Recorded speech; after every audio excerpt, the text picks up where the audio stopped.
તો આ તરફ લોકોના હૃદય ચીરનાર ખ્યાતિ હોસ્પિટલના માફિયા હજુ સુધી જ્યારે નથી પકડાયા ત્યારે પોલીસ તપાસમાં સહયોગની વાર્તા કરનાર ચિરાગ રાજપૂત પણ હવે તો છૂમંતર થઈ ચૂક્યો છે અને મોટી ડંફાસ મારનાર ચિરાગ રાજપૂતના નિવાસ સ્થાને પણ તાળા જોવા મળ્યા છે। અમદાવાદના કુખ્યાત ખ્યાતિકાંડનો અસલી વિલન ચિરાગ પટેલ હજુ પોલીસ પકડથી દૂર છે। ખ્યાતિકાંડના બીજા દિવસે મીડિયા સમક્ષ અટ્ટહાસ્ય કરતો અને પોલીસ તપાસમાં સહયોગ આપવાની વાતો કરતો ચિરાગ પટેલ કાર્યવાહીના નામથી ડરે છે અને હવે ભૂગર્ભમાં ઉતરી ગયો।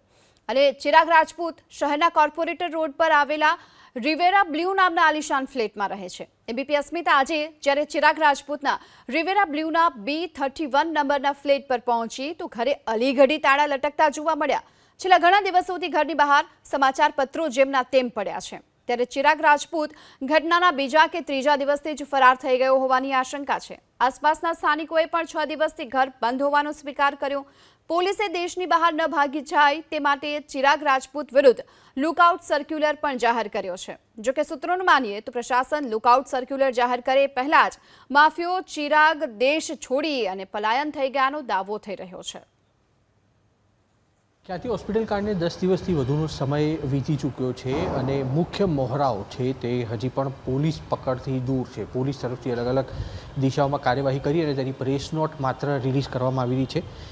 મુખ્ય 4 આરોપીઓ છે તેમની સામે રેડ કોર્નર નોટિસ પણ જાહેર કરવામાં આવી છે અને હાલ અમે છીએ ચિરાગ રાજપૂતના નિવાસ સ્થાને। અહીંયા આગળના દ્રશ્યો આપણે બતાવીશું જે ડંફાસ મારવામાં આવી હતી જ્યારે ખ્યાતિ હોસ્પિટલનો કાંડ થયો તે વખતે અને મીડિયા સમક્ષ મોટા નિવેદન આપવામાં આવ્યા હતા, પરંતુ પરિસ્થિતિ અત્યારે પ્રકારની છે કે પોલીસ માત્ર ડૉક્ટર પ્રશાંત વજીરાની છે તેની ધરપકડ કરી ચૂકી છે। આ સિવાય અન્ય 4 લોકો એટલે કે ડૉક્ટર કાર્તિક પટેલ, સંજય પટોલિયા, ચિરાગ રાજપૂત અને રાજશ્રી કોઠારી હજી સુધી પોલીસ પકડમાં આવ્યા નથી, જે પોલીસની કામગીરી અને પોલીસની ઢીલી કામગીરી સામે સવાલ ઊભા કરી રહી છે। અહીંયા આગળ તેમના નિવાસસ્થાનની બહાર પણ જોઈ શકાય છે છેલ્લા અનેક સમયથી જે છાપા અહીંયા આગળ બહાર નાખવામાં આવ્યા હતા તે પણ હજી તે જ હાલતમાં જોવા મળી રહ્યા છે, એટલે કે ઘરની અંદર કોઈ છે નહીં અને પોલીસ માત્ર તપાસનું તરકટ કરતી રહી અને ગુનેગારો છે તે ગુનો આચરી અને દેશની સીમા છોડીને ચાલ્યા ગયા। આ પ્રકારની પરિસ્થિતિ છે।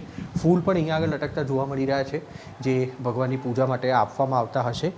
લોકોના હૃદય ચીરવામાં મુખ્ય ભૂમિકા જે ડૉક્ટરોની રહી છે તે ભગવાનની પૂજા કરતા હતા અને તે માટેના ફૂલ છે તે પણ અહીંયા આગળ તેમના બાયણા પર લટકતા જોવા મળી રહ્યા છે। આસપાસના પડોશીઓ કેમેરા સમક્ષ બોલવા માટે તૈયાર નથી, પરંતુ તેમનું કહેવું છે કે 1 સપ્તાહથી વધારેના સમયથી આ પરિવાર છે તે મકાનમાં એટલે કે તેમના નિવાસસ્થાનમાં જોવા મળ્યો નથી।